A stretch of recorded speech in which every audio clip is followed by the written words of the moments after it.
It is a monumental day in Brohio podcast history. Oh my God, I can't wait. The number one was the day we started this piece of shit. Yeah, it has to be number one. Number two, well, this is it. I think so. This is the biggest day in the history of Brohio. And it hasn't even happened yet. We're going to have on Joe Maldonado, a.k.a. Tiger King, a.k.a. Joe Exotic. And some of you might be finding us for the very first time. If that's you, well, welcome to the Brohio podcast. We're a podcast that covers all of the darkness of the world, the strange, the weird, the peculiar, all the things that go bump in the night, all the people that go slash and gash, all the wild things that have happened throughout history, the conspiracies, the mysteries, the monsters, you name it. And we covered on this podcast. We're two dads in a basement. We're moderately successful with this thing. Been doing it once or, we've done it 1 or 2 episodes. I think, I think it's around 400. I have no idea. If I had guessed, I would be lying. Yeah. We have a wonderful following the Brohio Nation. We are I'll call it an acquired taste. We have juvenile humor. Some even call it a bit crass, I believe. Sure. Irreverent. Yeah. It's disgusting. Immature. It's foul. Yeah. And a lot of times we'll get sidetracked. We'll talk about shitting ourselves. It's not so. Yeah, it's a podcast that's not so much about the subjects that we cover.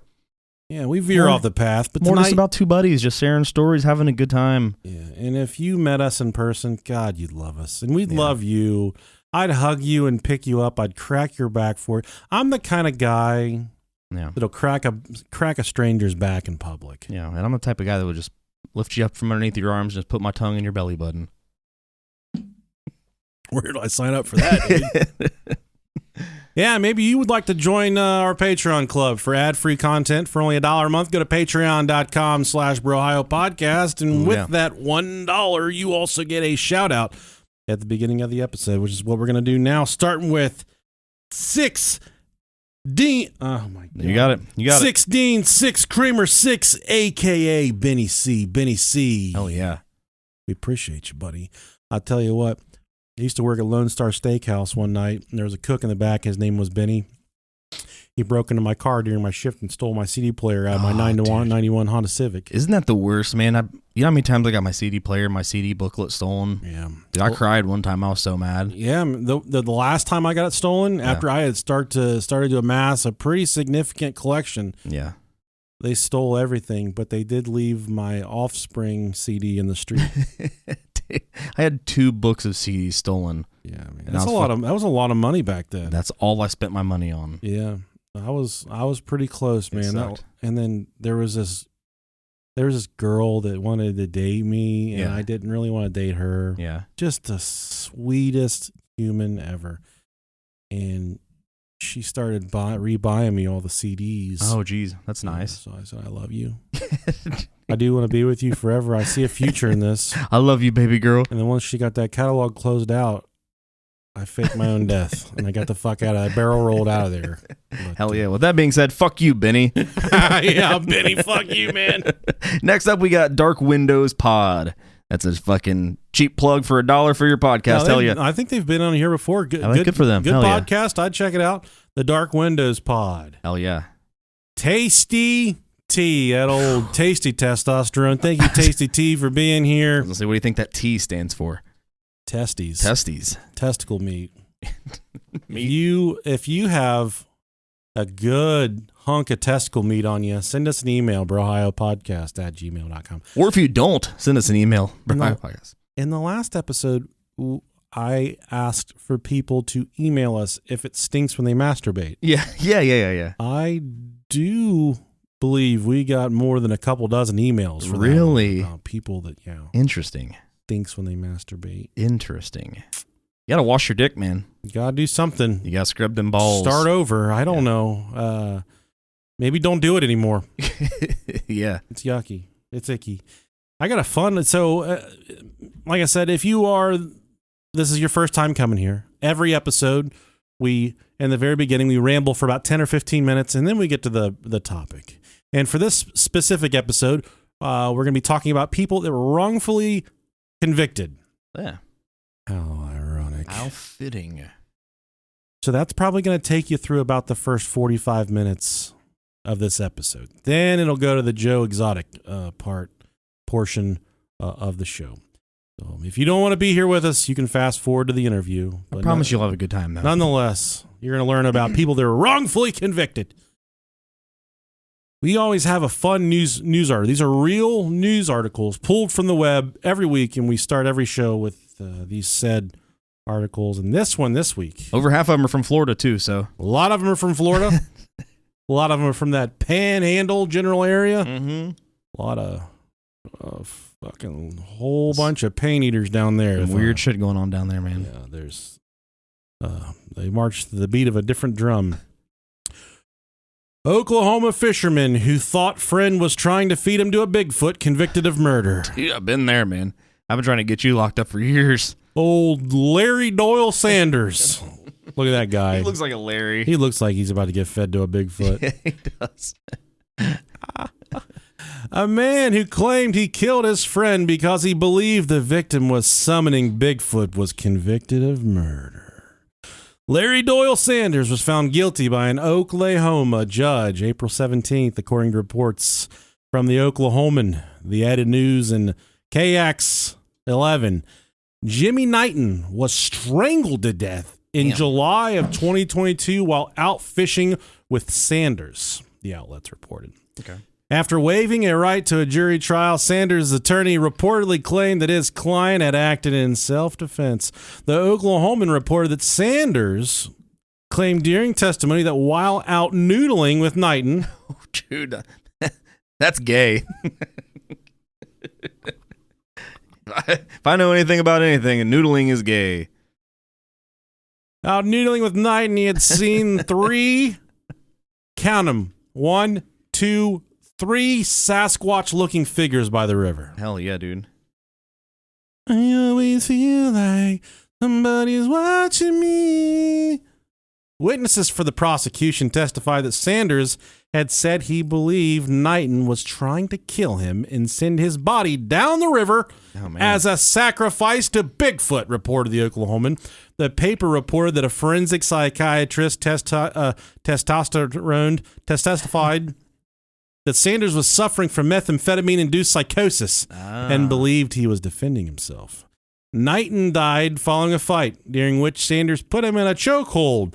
The outlets reported that Sanders faces up to life in prison without parole. Quote, Jimmy truly enjoyed anything and everything outdoors, Knighton's obituary reads. He loved to fish, hunt game, ride four-wheelers, and most of all, drink his beer around a big bonfire. Amen, Jimmy brother. never met a stranger and would give anyone the shirt off his back. Damn. So Jimmy Knighton. Sounds like he doesn't need that shirt anymore. I'll take it. This bud's for you, buddy. Yes, sir. This bud's for you. You and you and you. Real man of genius. That was good. Remember those? I used to write them down because I had a bunch of ideas for them. Right. And it never panned out. Yeah. I tried to get a job as a mechanic at the Anheuser-Busch factory in Columbus. Got an interview. I think I'd be better off getting a job as a fucking federal bureau agent than trying to apply at that goddamn place. I'm sure it's probably, they probably got some crazy rules and regulations you got to abide to. All kinds of stuff, man. Yeah. You got a case of beer on payday, though. That's pretty dope. I ain't drinking that. Not that fucking domestic bullshit. That swamp water. Yeah. That Dinkalinky Mulvaney stuff. That bath water. Yeah. Mulvaney stuff. It doesn't bother me at all. Nah, I don't give a shit. Oh my God. It was never good beer to begin with. Exactly, yeah. And Dylan Mulvaney's a cutie, He's a twink. Tight. Well, I guess I'm technically not a twink, but. Tight body. Yeah. Got a bad attitude, though. Kind of looks like a lizard. I'd slap that slut around. That nasty attitude she's got. Cool, guys. Well, here we are at the portion of the episode where we send you to about 2 or 3 of our sponsors. We didn't have to break right there because we're not doing it live on YouTube. Crazy, isn't it? Could have just added them in. Yeah. You guys will never know either way. It seriously complicates it with us not streaming it on YouTube, and a lot of people wanted us to stream it. You know how many times I've gotten asked if we were streaming it? We will have it. People that have never listened to our episode, but the second I told them, they're like, I want to watch that. I want to listen to that. Oh, yeah. Oh, convenient of you now to support us after 7 years. Getting a lot of that. Here we are, used to pick on us and put us in trash cans in high school. Yeah. And now all of a sudden, you want to listen to my little podcast. Made me lick a white dog turd once. Mm-hmm. Fuck you. Fuck you, Eric. Fuck you, Dale. Fuck you, Dale. Fuck you. All right, wrongful convictions. Now, this is one of my absolute worst nightmares, man. Dude, this is bad. It's terrifying. It's terrifying. Some of these are pretty egregious. I mean, they're daunting mountains to climb, my friend. These are scary things. The only thing the only light at the end of the tunnel is that if you can prove that you were incarcerated wrongly, that's a good fucking payday for you in the end. You're getting that, squirrel up. Yeah, getting paid, dog. It's crazy, though, man. I don't know if I'd want to deal the time for the money. No. If someone said, how about $75 million for 20 years? 20 years of your life? No. God, damn, that's not enough. I'll be poor. Yeah. And you have a 20% chance of just dying in I wouldn't, no, not a chance. I think it's a really bad idea. Yeah. I'm not trying to commit any Even crimes. if you guys are trying to offer us $75 million, don't even think about it. Yeah. Because we're not going to do it unless you ask. Then we got to think about it. Yeah. That's a lot of money right now, but in the grand scheme of 20 years, I don't know, man. It's a lot, buddy. Yeah. No bills, though, during that 20 years. Kind of nice. Then at least once you get out and you get that 75 mil, you can build your credit up super quick. You wouldn't need credit, my guy. Once you get out. No, we're going to... let's start these. Okay. Wrongful convictions in the United States are a significant issue within the criminal justice system. These occur when individuals are convicted and punished for crimes they did not commit. And several factors that contribute to wrongful convictions, including eyewitness misidentification, where eyewitness testimony is often relied upon in criminal cases, but it can be unreliable due to factors like stress, trauma, or bias. Dude, I know some crazy fucking people. Oh, yeah. Some crazy people. Mm-hmm. And to think that they would perhaps be the one that held the fate of whether a person goes to prison or life, dude, for life, or crazy, man, goes to the fucking lethal injection chair. Mm-hmm. Man, no way. It's crazy to think about. You know who I really feel bad for right now? Is those people that are going to serve on the jury for Donald Trump's hush money. Oh yeah, case. Those people are fucked either way. They're pay them hush money. They're literally fucked no matter what they do. Yeah. People are going to find out who they are. For sure, yeah. People are going to do their homework. They're going to dig. There's not you and I are pretty middle of the road, not really. I'd say in terms of you more so than me. But even I don't think I could sit in that trial and not be partial in one one direction or the other. Sure. It would be way too hard. And the thing about trials and fair trials and justice, the juror, they're not supposed to know anything about the person that's being prosecuted. Right. The person being prosecuted was the leader of their country for 4 years. And knowing what everybody else knows about this country is there's a hard divide. So if you go in there and you're right leaning, or if you're strong left, it's almost as if you're going in there with your mind made up essentially. I don't know if this is common, but they've already released what the jurors kind of things about them. A husband with 3 daughters who's a school teacher. And with all of the information they released, they also released where they get their news from. Almost like it's pointing it. They're telling you right up front whether this person is right leaning or left leaning. Yeah, and it is going to be an utter shit show. Yeah, all it takes is one sour apple, which is going to be. Absolutely. That's how democracy's set up, like to be a slight majority, but for a trial like that, you have to be convicted. You have to has to be unanimous. Yeah. It's not going to happen. I don't think so. Whether it's supposed to happen or not, I'm not here to debate that. I honestly don't fucking care. Yeah. It would be really cool if he runs the country from prison like Joe Exotic's trying to do. That would be fucking awesome, man.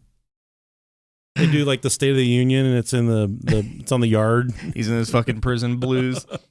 Yeah, oranges. Yeah, no fucking care. Yeah. There's also false confessions. Sometimes innocent individuals confess to crimes they did not commit, often due to coercion, intimidation, or mental health issues. There's inadequate legal representation. Defendants who cannot afford competent legal representation may receive inadequate defense, increasing the likelihood of wrongful convictions. And if I tell you, dude, if any of you listening are ever in a legal situation, don't ever use the court-appointed attorney. All that person is trying to do is make you go away. Now, I'm not saying they're not trying to send you to prison, but you're just a file to them, and they're trying to make that file go away and make their caseload lighter. And for the most part, most court-appointed attorneys, they don't give a fuck what happens to you. So hire somebody, steal some copper, cut off some catalytic converters. Because those people are already on the payroll of the court, anyways, right? Kind of, sort of. So they don't really. I wouldn't say that they're not making money, but I mean, they're nibbling. There's also prosecutorial misconduct. In some cases, prosecutors may withhold exculpatory evidence, engage in misconduct during trials, or use improper tactics to secure convictions. There's faulty forensic evidence, and DNA and forensics that's come a long way. Forensic evidence such as fingerprints, DNA, or ballistics analysis can be misinterpreted or mishandled, leading to wrongful convictions.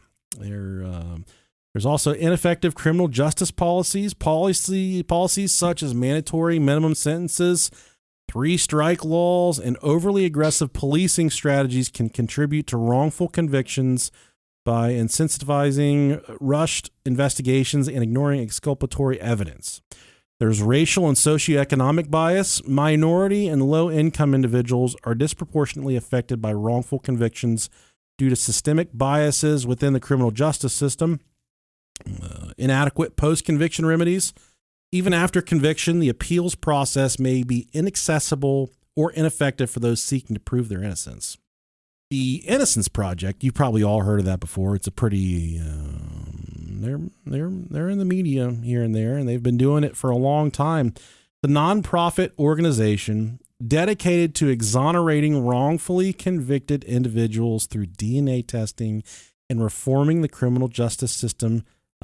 They've contributed to the exoneration of over 375 individuals in the United States since its founding in 1992. Wow. That's almost 400 guys that were facing the death sentence, life in prison, years, decades behind bars, that were not guilty of the crimes. Crazy, man. That they were being accused of, that were convicted even though they didn't do it. Wow.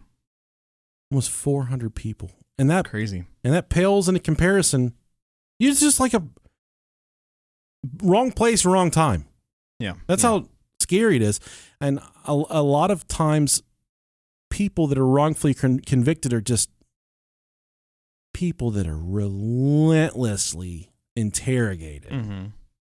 We know you did it. Just going through the interrogations, and they finally say, all right, I fucking did it. Yeah. I've done that with my wife before. She'll say, I know you lied about switching the laundry. I'll say, no, I switched it. Why is it still in the washer? Fucking, it must have fell back over. I don't know. It fucking walked back in. It fucking wasn't. You ever seen a laundry monster, dude? You ever seen a cum sock come to life before? Dude, you know how many times I've switched the laundry over and just not fucking started the dryer? Wake up the next morning and it all smells like fucking ass. Dude, she's really sick right now. Yeah. Did you see her today? I did see her, yeah. Yeah, she's really sick, but I really And anytime I talk about cleaning the house, Mm-hmm. we get hate mail from people to say, "Oh my God, you're the worst fucking husbands ever." Oh, that's sad. I know, but we really are. We are really good lovers. I will say that. I mean, I clean, but she definitely cleans more than me. Oh. The thing is, I can tolerate a mess more so than what she can. She is compulsively clean. I'm okay. I'm the opposite. I can't. Yeah. When it gets messy, I'm like, God, fucking damn it! And I'll start cleaning up, and then she's like, just stop. You're not doing it the way I like it. And I'm like, okay. There's things that I do, like I'm the one that takes out the trash. I'm the one that does the dishes. She does the laundry, and I'll clean the bathrooms. We have a good a good half and half. I'm trying to get better at. I see it's fucked up. I just do it. No Sure. matter like who. I normally do this. Laundry, it doesn't matter. It's just like if I know it needs done, I just do it. And that makes her happy. Put the laundry up is what I don't like doing. Doing it, folding it, I'm not that big of a deal. It's not a big deal for me, but putting it up, hate it. I really, I went hard with the laundry today. Yeah. I really went hard doing it. And I think I did 2 loads today, man, myself. I think I did 5 or 6 loads. Yeah. There was a lot. But the laundry, dude, I hate it. Just not good at it. Yeah. I feel like I'm not doing it right. Even when I do it right. Yeah, I know I'm doing it right, but I just don't like doing it. We've started having the older kids wash their own clothes. Okay. The 12-year-old and the 14-year-old. Yeah. And I come to find there's a quick wash setting on the washer. It takes about 8 minutes. Right. And every time I go down to the washing machine, it's on quick wash. But then when I do the laundry, it stays on the regular wash. Mm-hmm. So then I said to myself, I think these kids are only using the quick wash when they do their laundry. And I asked them both, and they said, yeah, because we don't like waiting. And I'm like, you're kind of putting on dirty-ish clothes by doing that. You're not getting a clean. You're not giving it the full ride. Right. And then I get on Reddit and some other stuff. A lot of people only use quick wash. They're like, that's insane. It's water and it swishes around for a little bit. It's not like I live in hog slop or shit or piss. Yeah. But it kind of, I don't know. I'm not going to do it. Yeah. But, yeah. I would think it'd probably be a little more energy efficient too. Exactly. And that's what most of them cited. Yeah. Save money on my electric bill. Right. But I mean, if you got a full load of clothes, like that's a lot of fucking clothes. Because I got a top loader that doesn't have the agitator in the middle. So it's big and fucking open. But like, I feel like that just wouldn't do anything with the whole load of clothes and towels and all that shit. If they're comfortable just walking around, smell like shit and cum, let them do it, man. Dude. Let them be donkeys. Boys are the fucking worst, man. Nasty. Dude, my youngest son I practically have to hog time and fucking throw his ass in the shower. Really? Yeah, it's rough. Doesn't even care. He walks around stinking and I'm like, oh, God, what the fuck's that smell? And he's like, it's my socks. I'm like, go get in the fucking shower, change your socks, dude. And he's like, in a minute. I'm like, dude, how are you that kid? Now, Sophie's she's got some fuzzy socks. Yeah. And she'll keep them on for 3 or 4 days. And I'll say, look, we got to fucking talk for a second. You're peeling the fucking paint off the walls. I got $80 worth of Nike socks in there for you. And here you are walking around in these. They're disgusting. They look like hospital socks that were shit in and got out of the dumpster. They're fucking gross. Oh, man, kids are the worst. Got to teach them how to be humans, man. Yeah, you do. The National Registry of Exonerations, a joint project of the University of California, Irvine, the University of Michigan Law School, and the Michigan State University College of Law, maintains a database. Something happened. Yeah, I don't know what that was. Maintains a database of known exonerations in the United States. As of January of 2022, the registry has documented over 2,900 exonerations since 1989 only. That's 2,900 people that were wrongfully convicted for shit that they did not do. Nuts. Just by happen circumstance, wrong place, wrong time. And the police said, oh, yeah, you did it. Because they're too lazy and stupid to figure it out. Yeah. The police, I'll say police have a lot more tools at their disposal now, which makes them a little more successful with their investigations. So good for them in that aspect. But back then, back in that deep South, baby. Dude, it's crazy, man, to think about. Like, you know how easy it would have been to get away with this shit back in the day and frame somebody else? I know, man. It's wild. I definitely would have killed people if I lived back then. Dude, it's like, it's almost like a game. You know what I mean? It really is. Somebody just fucking pop off at you a little bit, and you're just like, well, you're dead. Yep. Fucking try me, dude. Yeah. I got nothing to lose, Get brother. some of that, boy. Yeah. Various studies have attempted to estimate the prevalence of wrongful convictions. For example, a study published in the Proceedings of the National Academy of Sciences estimated that between 2.3% and 5% of all U.S. prisoners are innocent. Oh, God, that's horrible. That is awful. Hold on. That's nuts. Total inmates in USA. U.S. population. 1.2 million? Times what, 0.05? Dude, I fucking... What's that 50... I suck at math, dude. I suck so bad. What is 5% of 1 million? 50,000? Yeah. It's 1.2 million. It's going to be a little more, so it's going to be like... Yeah. Oh, is it 1.2? Yeah, it's 1.23 technically. There you go. 60,000. So, according to these statistics... God damn, dude. There's about 60,000 people that are incarcerated in America right now. Doing hard time. And they could be facing life or death sentence. That are not Jeez, guilty. Dude. Man. Another study published in the same journal suggested that at least 4% of defendants sentenced to death there we go, 4%. in the U.S. are indeed innocent. And that's going to be even more because you got to think that the number of people that are on death row is going to be a lot less than the number of prisoners. So 4% of that number My God. is going to be even... That's so sad. That's crazy. Wrongful convictions occur across a range of criminal offenses, including homicide, sexual assault, robbery, and drug offenses. However, cases involving serious crimes such as murder and sexual assault, they tend to be receive more attention due to their severity. Sure. And now I wanted to cover a few cases of wrongful convictions. I'm not 1,000,000% read up on Joe Exotic's situation. Mm-hmm. I'm about 85% of the way there. Okay. He's incarcerated for a murder to hire plot to kill Carol Baskins. Okay.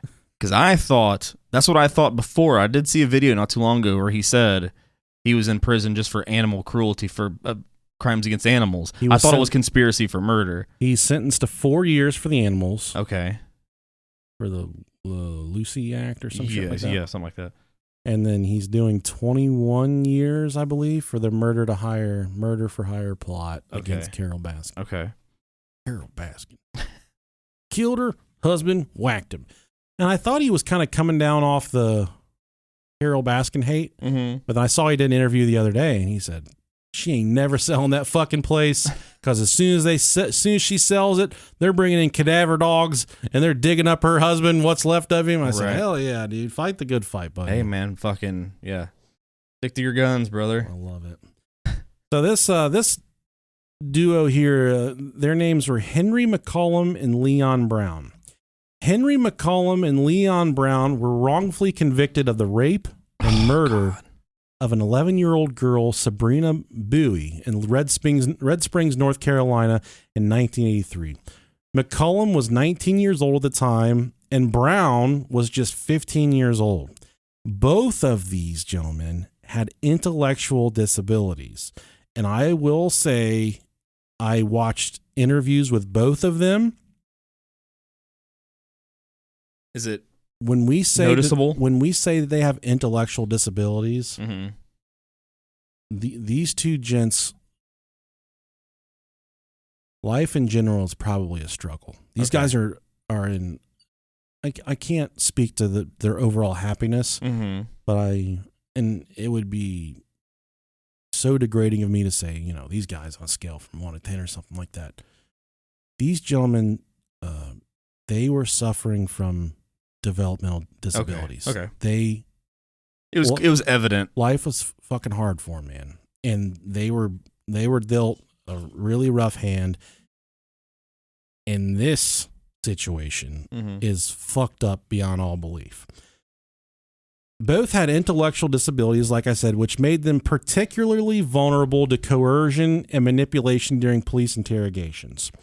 Both brothers were identified as having intellectual disabilities early in life. As a child, Henry was placed in a school for the educably mentally retarded. When he was 16 years old, a psychologist at Henry's school suggested moving Henry to a group home. Henry dropped out of high school with a second grade reading level, while Leon Brown could barely read or write at all. And this comes directly from Wikipedia. On September 23rd, 1983, 11-year-old Sabrina Bowie left her home in Red Springs. Early news reports stated that Bowie left her home to visit an arcade. Bowie's sister, who was 4 at the time of the murder, would later claim that the last time she saw Bowie was when Bowie told her she was going to return a bicycle belonging to Leon Brown. Oh. Her father, Ronnie, formally reported her missing after she did not return home 2 days later, which is a fucking... Yeah. That's crazy in itself. Mm-hmm. The following day, her body was discovered with her clothes removed. She'd been raped and suffocated with her own underwear. The police chief of Red Springs, Luther Haggins, described Bowie's murder as one of the most brutal murder cases I've investigated. The search for Bowie lasted 2 days and involved 20 police officers. At the crime scene, police recovered several pieces of physical evidence, including a cigarette butt, beer cans, articles of Sabrina's bloodied clothing, blood-stained sticks, and a blood-stained board of plywood. Authorities recovered additional physical evidence in a nearby field where police believe the actual murder occurred before Bowie's body was moved to the location where it was found. Police brought in Henry McCollum for an interview, the 19-year-old, because he was one of the last people that saw the girl. He told police that he saw her riding, that he was trying to be helpful, and told the police that he saw her ride her bike by a store that he was at. Right. So they brought him in for questioning. The day after his initial questioning, a 17-year-old high school girl went to the police to report rumors that she'd heard at school about, he was in school. Henry was kind of was looked at as an outcast, as kind of like the neighborhood freak, because he had the developmental deficiencies. Yeah. And he had a lot of problems, social problems, and he just, his mannerisms, he was different. Okay. So immediately there were rumors about, it was that guy because he's that way. We know it was him. Yeah. These were rumors. Okay. But this 17-year-old girl went to the police and said, I'm hearing rumors that it was this guy because he's fucking weird. Yeah. Which is fucked up. She recanted this several days later. Okay. But nonetheless, these rumors were enough for the police to bring Henry in for a more intense interrogation. So from this point, like I said, 4 days later, the high schooler, the girl, she finally told the police that she did indeed fabricate what she had said. The rumors were enough to re-interview Henry McCollum. McCollum then underwent an hour-long interrogation during which the police told him that a witness placed him at the crime scene, which was not true. They also used racial slurs towards Henry and assured him, someone who's out of his element, away from home, just wants to not be in that situation. Yeah. They assured them that if he signed a form waiving his Miranda rights and confessed, that he could leave. At that point, Henry did not have an attorney present during the interrogation. After being promised his freedom upon confessing, Henry signed a false confession to the crime wherein he repeated the exact same incriminating accusations that the police used to extract his confession from him. So the police gave, this is what we think you did. We thought you were here. We know you were here. We think this is what you did. Mm-hmm. The part of his confession, he just repeated everything the police told him he did. Yeah. He was just, okay, yeah, let's put it down so I can get out of here. He thought that if he just said these things, he just put it on paper, that they were going to let him go home. Mind you, he has the mind of a second grader. Right. He can't grasp the situation. Yeah. And the police didn't They didn't care. Henry also claimed to have committed the gang rape and murder of Bowie with 4 other teenage boys in the area, including then 15-year-old Leon Brown. Police threatened the 15-year-old. They brought the 15-year-old in with his mother. And at that point, they threatened him with the gas chamber if he did not waive his Miranda rights. Oof. Henry's interrogation, the older one, it ended at 2:30 a.m., after which Henry started to walk out of the police station. When authorities asked him where he was going, he said to the police, told him he could leave when the interview was over, and he asked, "Can I go home now?" He was then arrested. Both Henry McCollum and Leon Brown were arrested and charged for the murder of Sabrina Bowie. Those other 2 boys that were alleged to be part of the gang rape, they didn't exist. They never found them. So the cops were like, "Yeah, we can't find those other 2 kids. So we're gonna nail these 2 guys to the wall." Crazy. It is. After 2 trials, they were both sentenced to death. Leon Brown was the youngest person to ever be sentenced to death in North Carolina. Damn. Around 2010. So this is like 30 years later. 93, 23, yeah. This is about 30 years later. A fellow inmate, these guys are still in prison at this point, suggested to Leon Brown that he request help from the North Carolina Innocence Inquiry Commission. Leon Brown's disabilities prevented him from filling out the commission's form himself, so another inmate had to fill it out for him. The commission agreed to look at Brown's case in 2010 and requested a comparison of the DNA evidence collected at Bowie's crime scene to other profiles in the state police database. You'll recall that there was a beer can, cigarettes, blood. There was a lot of things, a lot going on. Yeah. This DNA testing confirmed a match with Roscoe Artis, who was a convicted rapist, and I don't know if he was a serial killer, but a convicted murderer at this point, who had already been incarcerated. And after he was incarcerated way after the fact of the Sabrina Bowie murder. Yeah. But his DNA was all over the things at the crime scene, not Leon Brown and not Henry McCollum. Right. This DNA testing confirmed a match with Roscoe Artis. The Innocence Inquiry Commission spent another 4 years investigating the case, analyzing physical evidence and interviewing Artis and other inmates, and came to the conclusion that the Red Springs Police Department had exculpatory evidence all along and deliberately withheld it from McCollum's and Brown's defense teams. The Innocence Inquiry Commission also requested that the DNA profile from boxes of evidence collected from Bowie's murder be put through the Combined DNA Index System, also known as CODIS, the United States National DNA Database.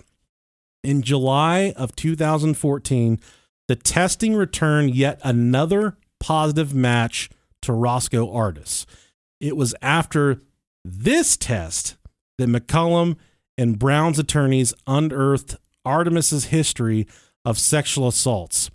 At this point, Henry McCollum and Leon Brown were exonerated and won a settlement for $75 million after 31 years in prison. 31 years, dude. That's whew. Okay, let me see here. I might be able to find a little clip of... There was a really good clip on... Okay. Henry...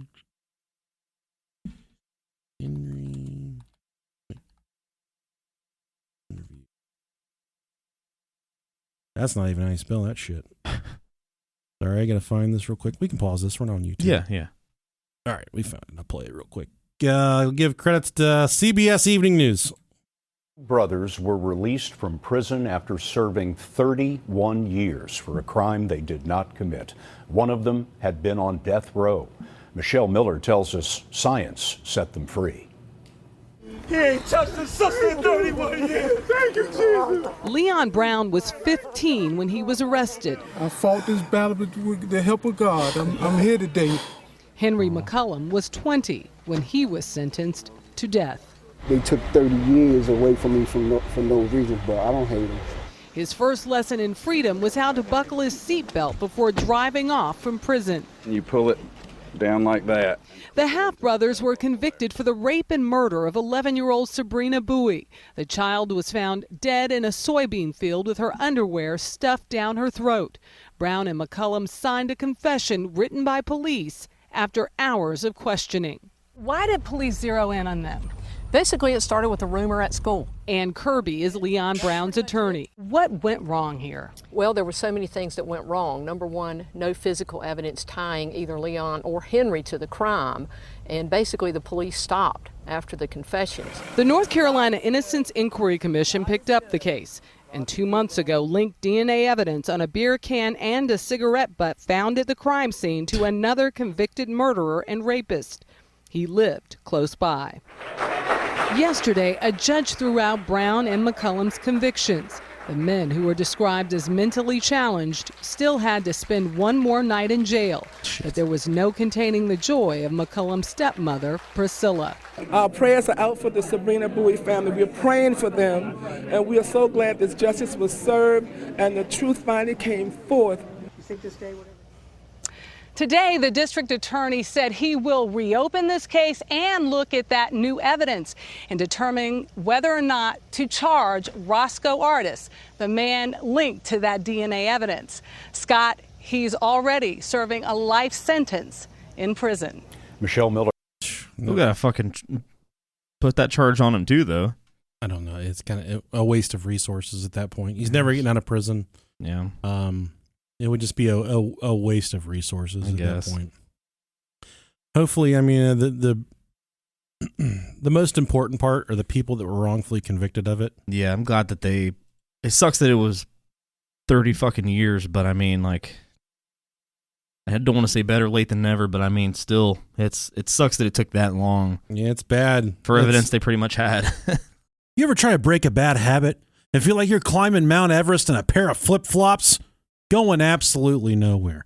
Well, our friends at Fume are here to have a little breath of fresh air, and they're going to share it with you. Fume, it's not about giving up. It's about switching up, because Fume takes your habit and simply makes it better, healthier, and a whole lot more enjoyable. And instead of vapor, Fume uses flavored air, and instead of electronics, Fume is completely natural. And instead of harmful, nasty chemicals, Fume uses delicious flavors. It's innovative, award-winning flavored air device that does everything that you needed to do to help you quit that nasty, nasty habit. You know, with vapes, you're blowing smoke all over the place. It's unbecoming and people notice it. But with Fume, it's free to enjoy anywhere. You can take it anywhere. It's just flavored air.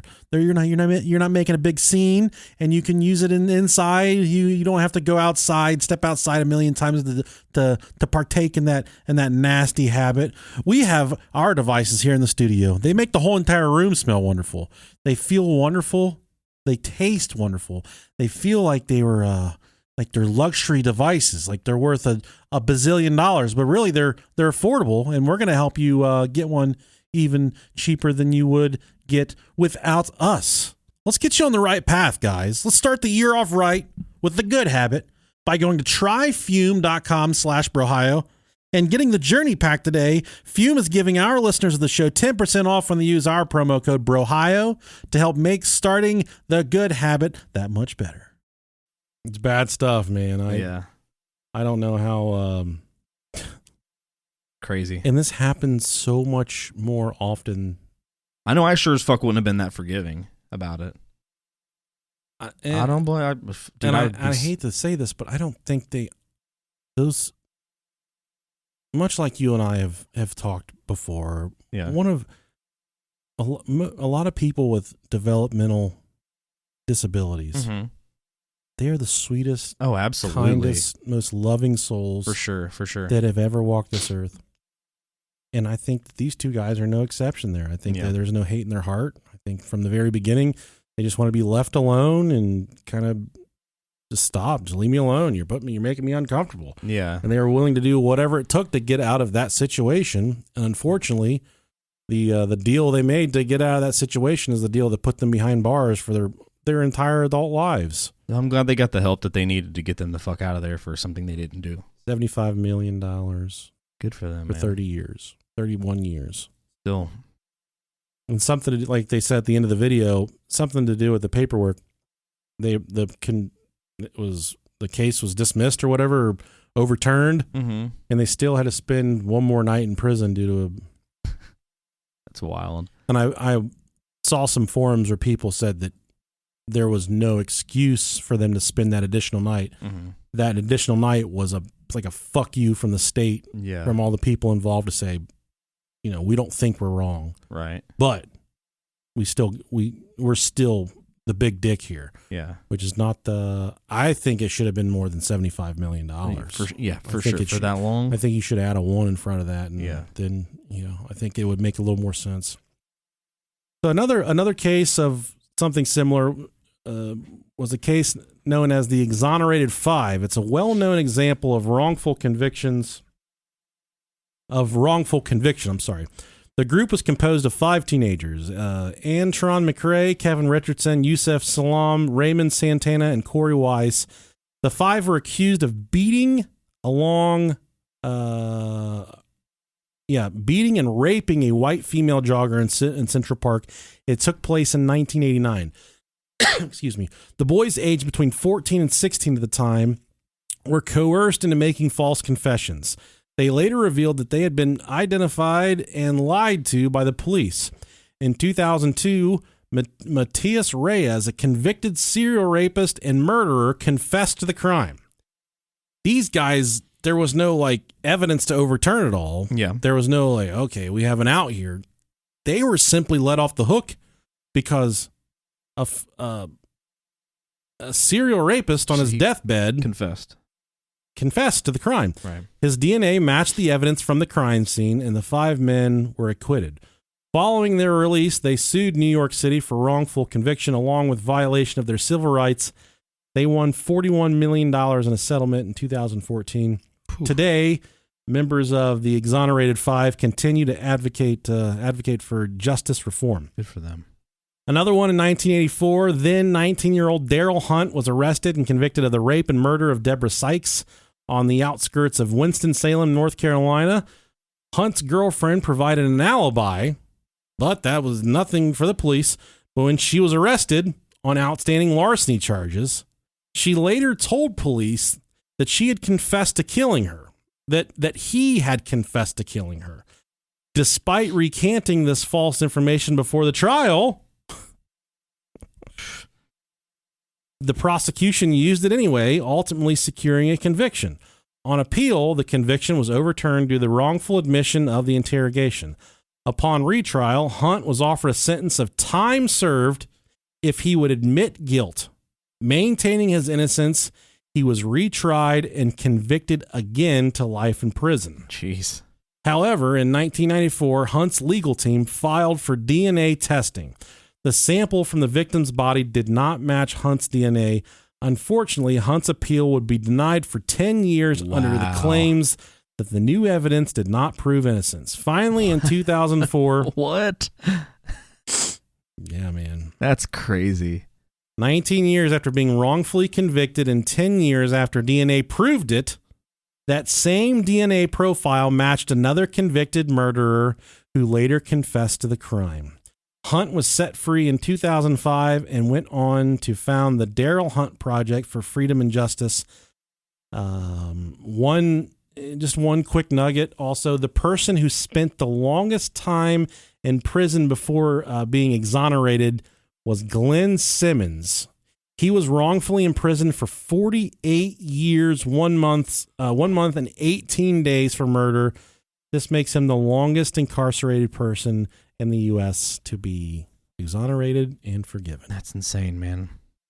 Wow.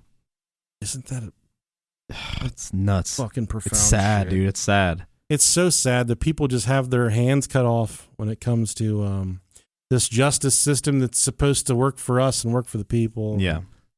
I really applaud the progress we've made with DNA because that's brought the justice a lot of governments. Yeah. who wrongfully convicted individuals. Except for that last one. It didn't fucking matter. Wasn't good enough. Yeah. Wild, man. It is wild. Wild. I don't know how much worse it gets than that shit right there. Yeah, that fucking sucks. That's something that I never think about. Like when someone asks like shit that I'm afraid of, that's fucking terrifying. Imagine just running to the gas station. Oh, the front of the gas station is full. I got park on the side. Yeah. You get out of your car and a lady walks by and someone fucking walks up and crams a knife in her side, drops it and runs away. Mm-hmm. You're just standing there. The police say, and you say, I saw everything. But then they get suspicious because you know everything. You know all the details. Yeah, it's crazy. All the intricacies of this crime. Oh, we got to look closer at this guy. I don't like it. Next thing you know, you're serving life in prison for some shit. You went to get cough drops at 2 a.m. because your wife's sick. Yeah. And they charge you for shanking somebody. That's what, when she tells me to go to the store in the middle of the night, I said, no, I'm not getting caught up. Yeah. I'm not getting caught up. Yeah. I'm not doing it. I don't care if you need your anti-diarrheal medicine. Don't care. Shit in the bed. Shit in a coffee cup. Shit on my head. Some people like that. Not me. You know, I was thinking a lot of people like to do that thing where there's people that like being shit on, and there's people that like to put plexiglass or glass over their face. Yeah. And just get shit on, but not the shit touch their face. Yeah, I had a friend who had friends that did that. Was his name Nick Alexander? No, he just used to tell me like how he would talk about he had this glass table in their living room and he would lay under it and she would stand on top of it and shit onto it. I'm like, yeah, no thanks, buddy. Remind me not to eat off of that table. My kids are stinky poopers. Every time I think about women's poop not stinking, I think about my kids and I realize that women do have stinky poop. Yeah, man. My wife and I have been together for going on 20 years. Mm-hmm.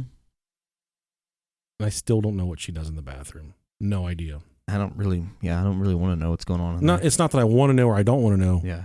She goes through some steps. Yeah. To make sure. She'll wait it out. She'll wait in there. Yeah. She'll turn the shower on in both sinks. Oh, yeah. Run all the water at once. Drown it out. I don't know if she's trying to drown it out or if she just likes, shitting in the bathroom full of hot steam is a different kind of intensity. Maybe she likes to punish herself. Yeah, I don't know if she's trying to ride the dragon. Yeah.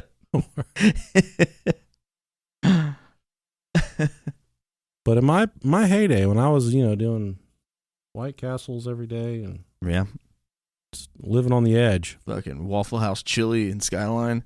I would take some pretty aggressive BMs. Yeah, man.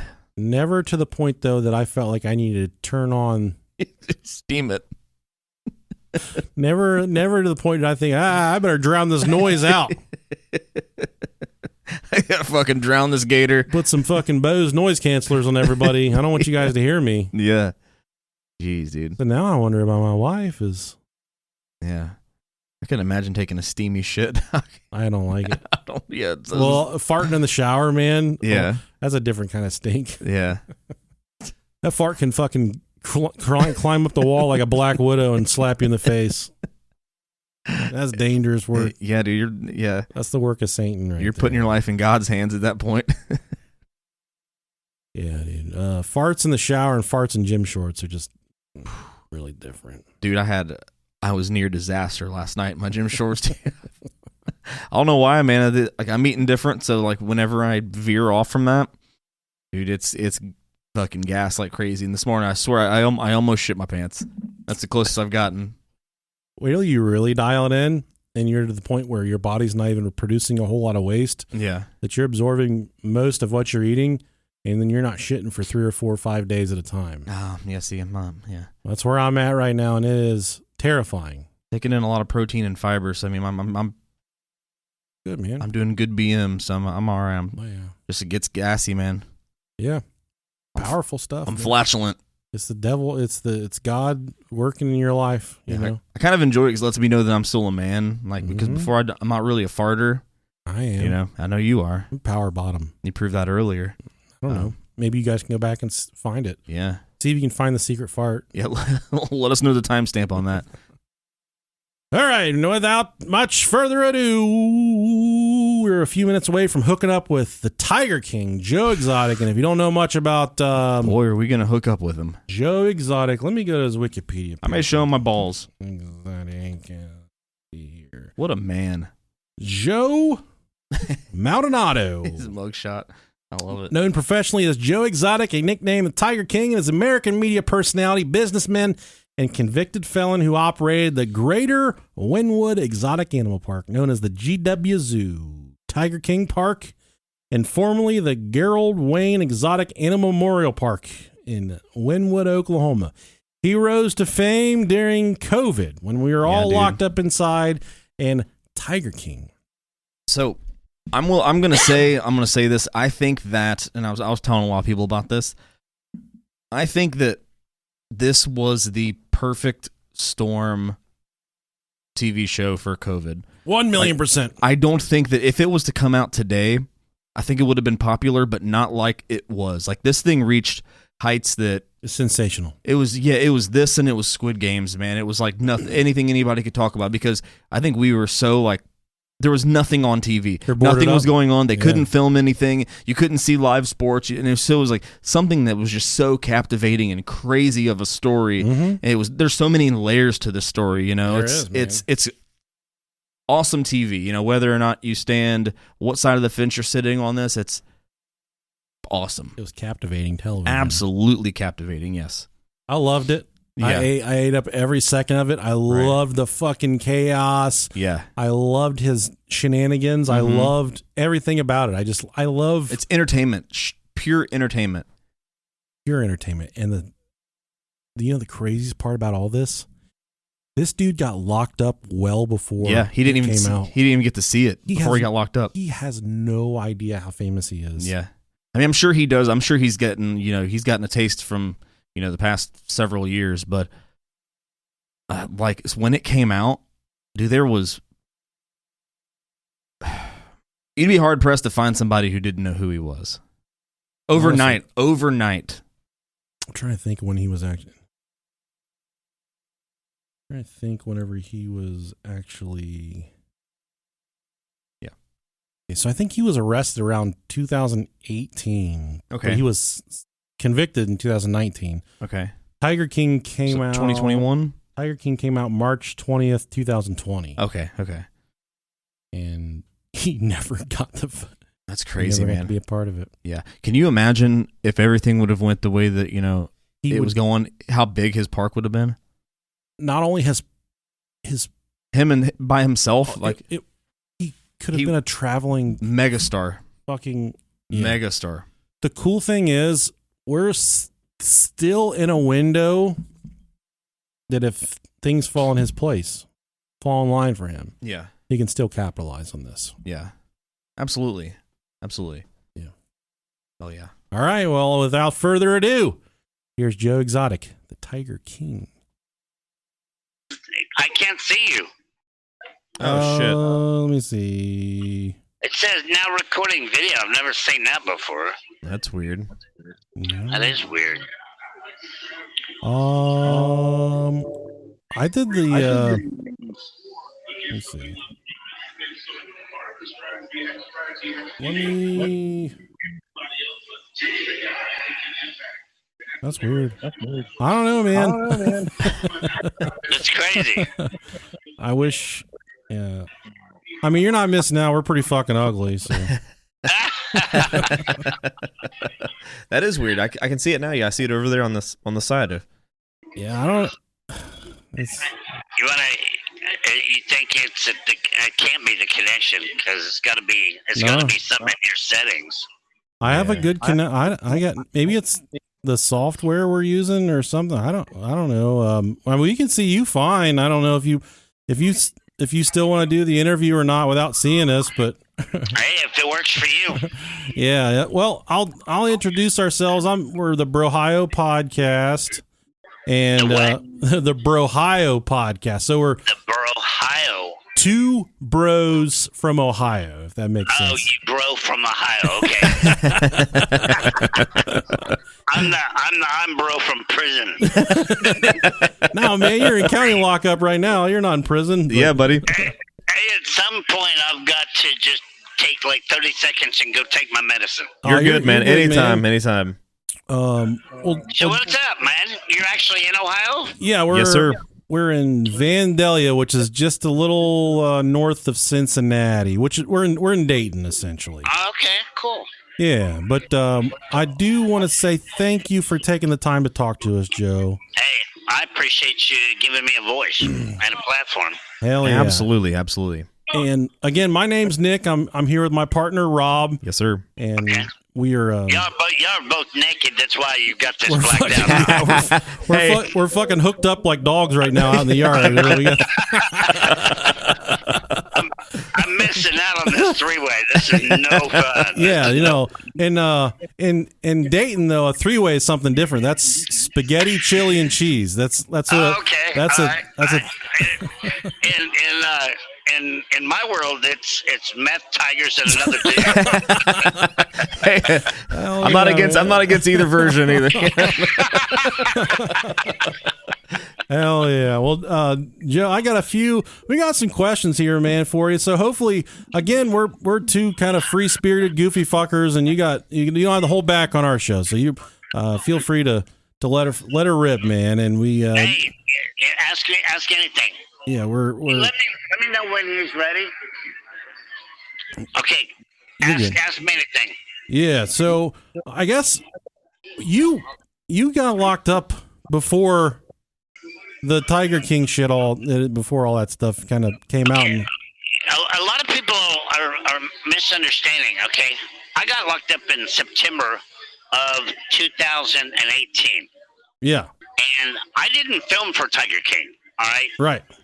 They concocted this agenda and got me locked up, and then Netflix took advantage of the situation and they exploited it by paying the government witnesses to make this movie.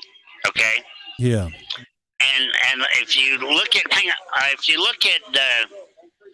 the videos that are on joeexotictv.net and joeexoticofficial.com, we have evidence videos now, recordings of the producers of Netflix paying them during my trial. I did check out the website today. There's a plethora of, like you said, evidence kind of showing the fact that you're wrongfully convicted and you're in the wrong place for the wrong fucking shit, man. So I would encourage everybody to check out that website. And it's also crazy, isn't it? Why I'm here with the evidence we have. Yeah, it's kind of it's not laughable, but it's just kind of like throw your hands up. And this specific episode of the podcast, we're talking about wrongful convictions, and it was a perfect opportunity to touch base with you and kind of go through your situation. And just, the statistics show that about 5% of the incarcerated U.S. population are in prison wrongfully convicted. And I think and it's because America, the feds are so proud of that 98% conviction rate. Okay. Yeah. But really, in just the federal system, there's approximately 165,000 people in federal prison today. All right. Wow. And I would say 30,000 of them are in here wrong, because, and you'd have to be in here to understand it. Yeah. Okay. The feds are arresting people and convicting people on the RICO Act, which is conspiracy, and they convict you on hearsay. So there's people in here that are serving long sentences for drug crimes that never even got caught with drugs, dude. Wow. And if you were in a state case, that wouldn't happen. You couldn't convict on hearsay. But the reason why is because the Bushes are making money on the Syncor, the Unicor of us working for $5.25 a month. That makes They're sense. They're making money on all of the Keefe products that are sold on the commissary. Now they're the ones who come up with the tablets for federal prisons. They're selling for $130 a piece. And then Bob Barker's making money on everything else: the toothpaste, toothbrush, the uniforms, and the shoes, and all of that shit. So it's a profitable business for certain politicians, especially Republicans. It's fucked up all the way around, man. Yeah. It's just corrupt. But Trump's getting a taste of it. So if he wins, let's hope that he'll fix it this time because he got soft on us last time. Man, I was fucking waiting on bated breath on the last day when he was leaving office. I'm like, just free my guy Joe Exotic. I didn't care what the fuck else he did. I said, just free my guy Joe, and it never came down. And you know what? I didn't care anything about what Donald Trump had done before. I said, fuck that guy. He didn't free Joe Exotic. I don't care what the fuck he does. It's amazing how many people feel that way. And like I've told him on I don't know how many interviews, I'm sure he's heard me say it. If he would have pardoned me 6 months before the election, he would not have needed to call Georgia for those votes. He would have gotten so many people to vote for him that just come out of the woodwork that would have had no interest. And as bad as everybody hates Biden right now, Biden would probably get a whole lot more votes if he'd wake the hell up and let me out before the election. I'd change his fucking diaper if he let you out of prison, Joe. Isn't that crazy? and that's the way the rest of America feels too. But how do you get a message like that to the White House? Somebody needs to poke him in the ribcage and say, "Hey, look, dude, you want to win this election? Hands up." You need to make this man's case right. Free Joe. And that was that kind of goes into the next thing I wanted to tell you is, man. Yeah, hashtag free Joe Exotic, man. That's hashtag free Joe Exotic. But you're a fucking cultural icon, and this all sailed under you. And I'm interested to know at what point when you were locked up did you start to find it hey, this is blowing up out there? When did that start to? I got arrested in September the 7th of 2018, and Netflix came out in March the 19th of 2020, and I was still in solitary confinement. They held me without bond. They held me in solitary, so I couldn't help fight my case. I couldn't hire lawyers or anything. That's how they beat me. Okay, and then my first day in prison on March the 25th of 2020, after Tiger King came out, for the next 11 months, the feds kept me in solitary confinement. So I've been in solitary confinement almost 3 years. Holy shit, man. Yeah. And I didn't see anything. All of the shit show with the big bus that said Trump pardoned Joe Exotic and the limos and the airplanes, I had nothing to do with that. Wow. That was strictly a team of people out there doing nothing but trying to make a name for themselves and get in Tiger King 2. Joe had absolutely nothing to do with that. All right. So my first knowledge of even what happened was when I got out of solitary confinement at the feds in December of 2020. Fuck, they brought me my mail in Walmart bags. It was crazy insane, okay? So, I probably had over 75,000 people write me, and I've answered every one of them. Yeah. But I never really saw the outside part of the world until I went to Butner, North Carolina to get treated for cancer. And then when I got done and came back, on the drive, they brought me from the airport in Oklahoma City down to the prison in Fort Worth in an unmarked police car. And I was sitting in the back, and they didn't have my hands, handcuffed like they normally do. And I was just sitting in the back of this unmarked police car going to Fort Worth from Oklahoma City. And one out of every 3 cars, no lie, would pass us and then slow down and take a picture. Really? It was like this many people, and it didn't matter if they were 19 or 80, recognized who I was. And that was my first real impression of how many people around this world know who I am. Joe, we were locked up inside. We were bonding together as a family. You brought people together at one of the darkest, most isolated times in human history.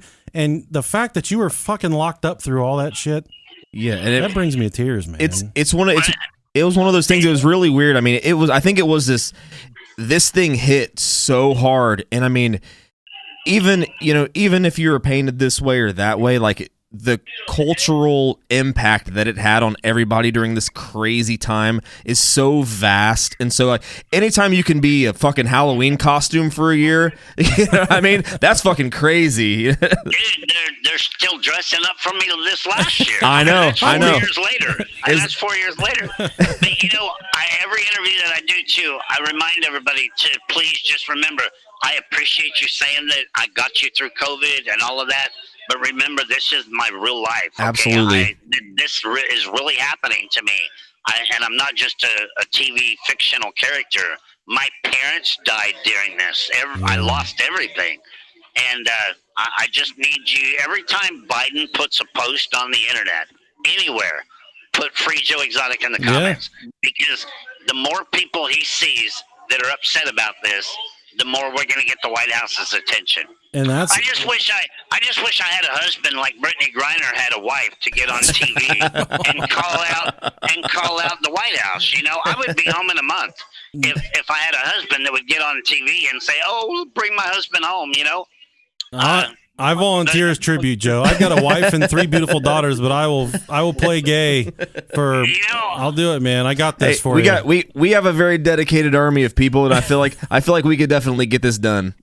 Dude, I mean, seriously, look, Brittany Griner, if people want to bitch about Russia, especially the White House, they need to pull their head out of their ass, okay? Anytime you have ever seen Brittany Griner, Paul Whelan, or Trevor Reed on TV in Russia, they were always in their street clothes. Yeah. And they were never shackled at the ankles. They were never belly chained. You know, they were treated with respect in the courtroom. In America, we're chained up like monkeys in an orange suit to make it look guilty from the minute we walk in the courtroom. It's true, man. It is. Okay, and that lady flew over there. She got arrested. She got charged. She got sent. Went through a trial. She got sentenced. She appealed it. Everything in 10 months, and I'm going on 7 fucking years to get a new trial. Yeah, it's fucked up. It's crazy. There's no. Oh man, I wish I knew more about the justice system, but I do encourage everyone. #FreeJoeExotic to get our guy out of there. And I'm right in assuming you've never actually seen Tiger King, correct? I have not. Well, and one of the and I don't think I really want to, because I was reading the law library today, and there's one of the ex-employees that sued Netflix. Thank God he didn't win. The appellate court at the 10th district in Denver denied his case. Fucking sued Netflix over my husband's funeral. Wow. Okay, saying that he owned and copyrighted the video that we made of Travis's funeral. I'm like, that's fucking stupid. How low can you be to try and collect on somebody's funeral video? Yeah. That's just crazy. That's wild. One of the things that stood out for me from in Tiger King, and hopefully you can remember this.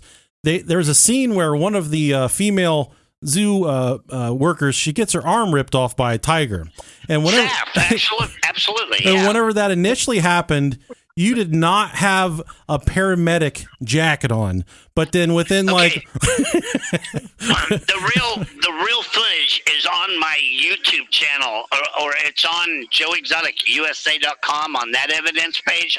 The original video I released after everybody said, "Well, how did you put a jacket on so fast?" Joe didn't have a jacket on that entire time. Okay, and let me tell you, if I wouldn't have been there, she would have died. I bet. Absolutely. Oh, hey. I saw you putting on the tourniquet and taking care of her, man. You saved her fucking life. Hey, did you see the original video? No, I'll check it out. Knowing now that it exists, I'll check it out. Okay. Whoever you talk to on my social media to set this up tonight, reach out to him, and I'm gonna call as soon as we hang up, and I'm gonna say, be sure that Nicholas gets the original footage of Saf losing her arm, because I have every bit of it. Good. And it is no way that the way Netflix portrayed it, none whatsoever.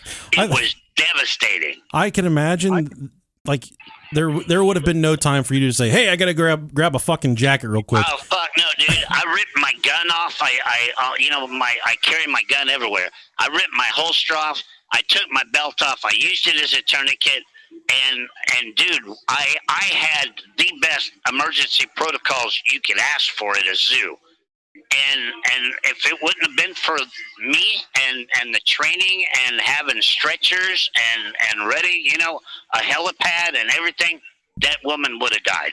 Yeah, and I saw you from Netflix. You can tell you knew what you were doing. You're medically trained, and your decisiveness. I was a paramedic for 30 years. Well, that would fucking. There you go. Yeah, there you go. Yeah, first response training right there. Are you looking back to going to the? Are you looking forward to going back to the state facility? Are you? It seems like you've been a little more accessible here at the county lockup, but the feds keep me shut up. I haven't used a phone in 2 years. They don't have video visits. I've never had a face-to-face visit. Yeah. Am I enjoying my time here? Absolutely. But I don't get to go outside here. You know, you sleep and live under these bright-ass fluorescent lights 24 hours a day. I get to eat hamburgers and pizza from the real world here. So there's pros and cons both ways, you know. But, you know, I'm hoping that I stay here another week after my court date Tuesday. Okay. Because we're going to kick this guy's ass because he's in the wrong. He stole my music.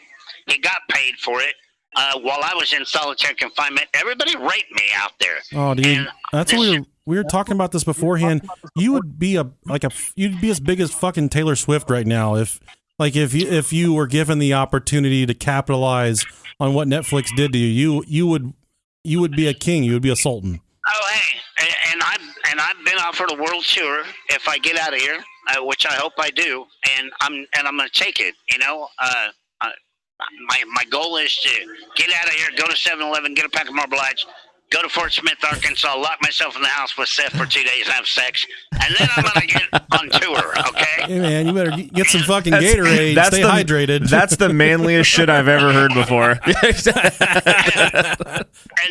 going to get a tour going, and then I'm going to testify in front of Congress about justice and prison reform. Because I'm not going to walk out of here and forget everybody like Kodak Black did and Lil Wayne. Yeah. No, man, I think you got to stick your shit here, and I'm interested. What's next in the process for you in terms of the march to get you out of there, and I guess the proceedings? What's next for you? I'm on appeal, you know, but how much can we trust the system? I'm getting a violation warning. I don't know why, because there's a black screen. We just did too. But y'all can't figure out how to do this. But anyway, no, I can't see it. We can't record or anything. I'm on appeal. I'm hoping that we win this appeal, but you know, it's all up to lawyers, and lawyers seem to watch Netflix and carry their own agenda without conversing with me. So who knows? But I pray to God that y'all can get President Biden to wake up. You know, he's the power to be it, whether you like the man or not. He is the man who can fix this right now. Well, the Ohio Nation's going to try and wake him up, and we're going to try and wake him up. And I think there's this story's not done yet, and I think you gotta. I'm interested in. I know you've talked recently about a lot of things, but I'm interested to know about the things you say once you get out. I know there's even more stuff that you're kind of holding back on, and there's a lot of things that maybe you still haven't elaborated on. So I'm looking forward to the day that you can get out and you can really fucking let your tongue loose, man. Well, I mean, if you look at joeexotictv.net and you go through the 600 videos and recordings that my lawyer, John Phillips, has obtained, they're quite shocking. But it backs up my story about the rape and the sex trafficking that Jeff and James and Lauren were involved in at the zoo and in Vegas. Wow, yeah. But it's even more shocking that the federal government knew they were doing this, and they still let them lie and covered all this shit up. In order to pass a law so you can't own a tiger in America, I mean, come on. How crazy is that? We're actually... So I consider myself a political prisoner for the Big Cat Safety Act.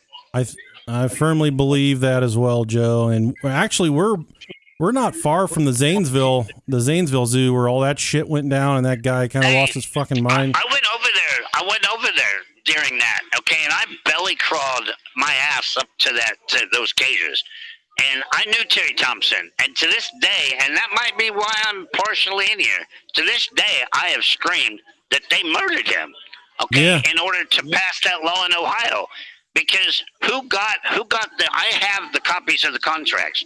Who got the contracts to move tigers from there to California and Florida? Carol Baskin's organization, the Global Federation Animal Sanctuary, for $250,000 a piece. And there we go. That's a wrap. We got terminated. I don't know why. They fucking ended it. I don't know why, man. It was Wow. We were talking to Joe, and That's a bummer. we had 9 minutes left. They shut us off. It said we were going to Yeah, it gave us a warning up there. It said we were violating some kind of policy. I'm assuming with the jail that he's in right now with the video call. For some reason, our camera wasn't working. I don't know if that had anything to do with it or if we were talking about an open case. It said on the screen that it knew that we were recording. So no, we definitely weren't recording. What? We were recording the audio. We recorded everything. Yeah, we recorded the audio, not the video. We couldn't. Yeah. No, we recorded everything. We recorded the audio. It doesn't fucking matter now. No, yeah, that sucks. It does. Whatever. That sucks. I mean, we got 21 out of 30 minutes. Yeah. I'm very happy I got to learn about the paramedic jacket. Yeah. That was a bunch of shit. Unfortunately, man. That's a bummer. Jail rules, man. Yeah, I know. You know how it is. We both been there. Fuck. He's high profile people, man. I know. I love the dude though. I do too, man. He's such a one way or the other. You know what I mean? Like whether he's a fucking was it enigma? Is that the word? Oh, sure. Yeah. He's such like a burning flame. Man. Yeah. He's oh man.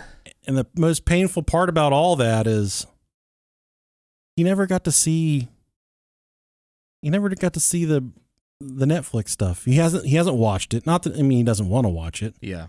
But he And here's the thing, like I think like with the whole Tiger King thing, sure, like at the very beginning, they painted him in a good light and they pulled the whole fucking switcheroo or towards the end they start painting him as a bad guy. The whole time watching that though, I kind of had like the Walter White feel to him where like, you're kind of rooting for him. Yeah, I mean, yeah, for sure. He's overall in the story where he starts as a good guy, he ends up being the bad guy in the story. But at the same time, like, I still wanted to see him win. I still want to see him win. Absolutely, and I still do. I want to be there in the trailer when he gets locked up for 2 days and has sex with. I truly believe that essentially any violence towards the animals that he had in captivity that happened was done really in the most ethical way that he possibly could have. I mean, if you have if you have an old, huge, sick tiger, a killing machine, essentially, you know what I mean? And it's sick, and you can't do anything with it. I don't know. I'm not. But I think at the end of the day, probably not great to have tigers, but he's not in jail for the tigers. He's in jail for allegedly plotting to kill conspiracy to commit murders and whatever it is. But that bitch deserved a lot. Maybe not to die. You know what? I have the entire time through COVID till now, I have yet to hear a single person be on her side. You know what? And that says something. Netflix did a really good job of painting her in a negative light. Yeah. While still trying to make her out to seem to be the victim, but you know what? Hashtag freejoeexotic, man. Hashtag freejoeexotic. I stand by it. I fucking hear. Maybe we should just do a phone call next time. Maybe. They'd probably have rules against that too, though. No, I think he can call. Okay. But he was, what a bummer. An abrupt ending, but I think we got the meat of it. We got the meat and potatoes. Got to see him. He's handsome. I want to tell him how good his hair fucking looked. Dude, it looked really fucking good. Hair's on fleek, man. My youngest son has a mullet, and I was gonna ask him if he had any any fucking guidance. Oh, you're gonna love that, dude. Any guidance to my son's mullet transformation. He's such a cool dude, man. Yeah, man. All right, well, sorry it didn't go as long as we wanted it to, but we still talked to Joe Exotic like we anticipated. Yep. Worth the wait. So it was great. All right, guys. We appreciate it. Love you guys. Thank you. See you. Bye.